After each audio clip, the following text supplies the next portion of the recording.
We are preserving Swiss chard, which is really an amazingly beautiful plant. You see these beautiful pink and orange and yellow stems. Back in the day, you could buy green chard or you could buy ruby chard, but now we get these wonderful rainbow chard colors. So these guys actually have been sitting in the refrigerator for a while, so they aren't exactly just fresh harvested. But chard is in the spinach family. If you raise it with the proper mineralization, particularly calcium, you don't get that bitter taste and that feeling that you've got something on your tongue when you eat it, which is oxalic acid. So we're trying to raise a chard that has less oxalates. They aren't terribly good for you, although the green aspects, you know, all the vitamins and such are really quite wonderful for your system. So this chard is pretty sweet tasting. It's actually rather, I think it has a lot of protein in it. I can just tell when I eat it, it feels like I'm eating a steak rather than a green.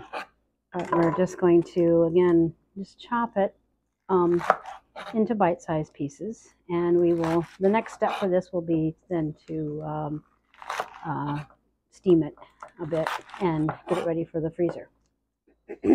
It's pretty standard when you want to freeze a green like chard, like kale. Let me think about another one that's spinach. Any of these collards, they don't take much time. And usually you freeze things for you boil them for 1 to 3 minutes. And these are always on the 1 minute edge of the spectrum. So we're going to put these in, to the boiling water. We always make sure the water is boiling first, and then count from when it comes back to a boil, and then count 1 minute from when it comes back to a boil. So that's what we're looking to do with this chard. And the water has boiled, and wait a sec, and we'll be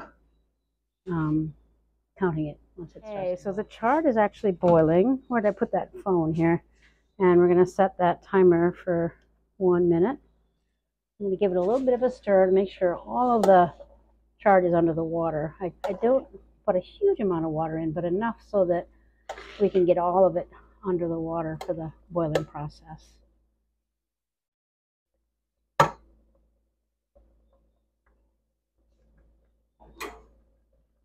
So my timer has gone off, 1 minute, and we'll take this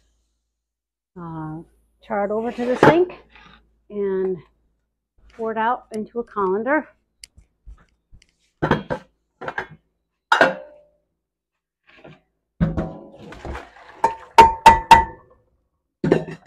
And run cold water on it.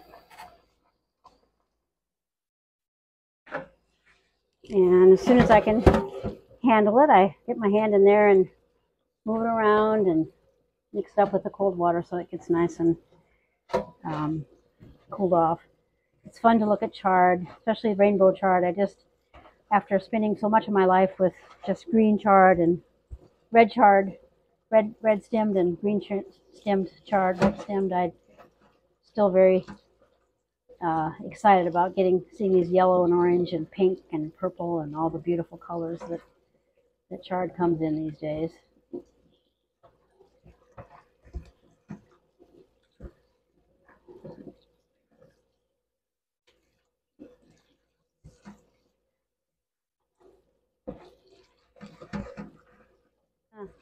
Take this out and give it a little squeeze in the colander so we lose most of the water, and then put it in a bag. And I wanted to say too that when you freeze things, especially if you're freezing a large quantity of things, you want to make sure that you separate them when you put them in the freezer. Don't stack things up in there that you've prepared for the freezer. Lay them around flat or on something else that's frozen, because you really will have, again, a better quality product. It makes all the difference in the world to get this stuff cooked, rinsed, cooled, and frozen as quickly as possible.